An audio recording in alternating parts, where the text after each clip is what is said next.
Ces élèves qui jubilent viennent du lycée moderne à Montano-Lambert d'Aboisseau.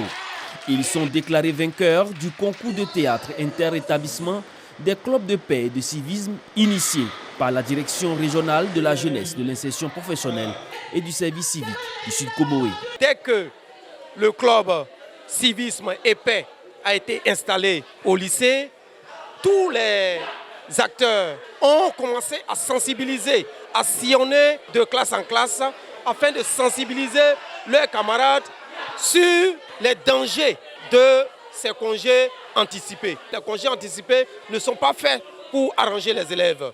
Ils mettent beaucoup d'élèves en retard, notamment en termes de progression. L'objectif est de sensibiliser 5000 jeunes et adolescents du département d'Aboisseau par le truchement de l'art théâtral, au civisme, à la citoyenneté et sur les risques liés à la consommation de la drogue. Nous avons organisé le concours pour entretenir et maintenir la flamme de la sensibilisation que le gouvernement a bien voulu commencer. À l'issue de ce phénomène des congés anticipés dus à l'incivisme et à la consommation de la drogue dans les lycées et collèges. Pour le représentant du préfet de région, il s'agit d'une initiative à encourager car ces enfants qui constituent l'avenir de la Côte d'Ivoire doivent désormais incarner des valeurs. Nos enfants ont bien compris à travers les sketchs, ils ont montré qu'il fallait abandonner ces fléaux, prendre de bons chemins pour leur avenir. En tout cas pour la préfecture, c'est une grande satisfaction que ces activités puissent être menées pour que nos enfants, l'avenir de demain, puissent avoir de solides bases. Ce sont au total 7 équipes qui se sont affrontées lors de cette phase finale. Le premier prix porte le nom de Jenaka Ouele, président du conseil régional du Sud Comoé, et le deuxième prix, doté du trophée Jérémy Ngouan, est revenu au collège Ethieu-Élégant de Krinjabo.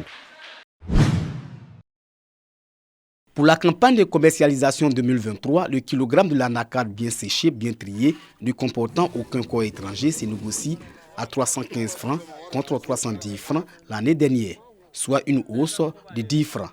Un prix accueilli dans la joie par les producteurs. Cependant, cette joie sera de courte durée. Depuis mi-avril, les acheteurs véreux font la loi.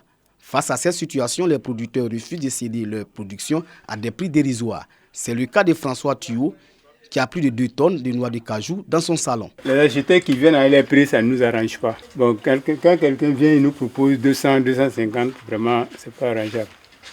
On préfère le prix de 315 francs du gouvernement. Nous demandons au conseil Coton Anacarde, qui sont nos formateurs, vraiment de trouver des acheteurs pour nous, afin que nos produits soient évacués. François n'est pas le seul dans ce cas. Les gens viennent prendre l'anacarde à 150 francs. Ça ne nous arrange pas. Parce que nous, on veut le prix du gouvernement. C'est à cause de ça qu'on a laissé l'anacarde dans les maisons. Donc on veut que les gens viennent payer au prix du gouvernement. Ce cri de cœur des paysans est entendu par le gouvernement à travers le conseil du coton et de l'anacarde. Des équipes sillonnent les villages afin de faire respecter le prix officiel à travers des ventes groupées. Le directeur général du CCA a initié cette opération pour venir oxygéner un peu la commercialisation, pour venir satisfaire nos parents producteurs. Une action qui soulage les producteurs des régions du Béré et du Hambol. Au niveau du prix 315 francs, vraiment c'est un soulagement pour nous. Sinon vraiment on était beaucoup inquiets. Aujourd'hui on est content, on préfère que ça continue comme ça. Aujourd'hui je crois que nous les producteurs nous sommes comblés par la grâce du conseil coton et l'anacarde qui aujourd'hui prend les produits avec nous à 315 francs. Sur le terrain, les producteurs sont interpellés sur la qualité de la production. Quand une opération est initiée, une qualité minimum est exigée. Vous avez constaté tout à l'heure que l'acheteur ici présent est venu avec son analyseur qui fait du sondage et les produits qui respectent les conditions.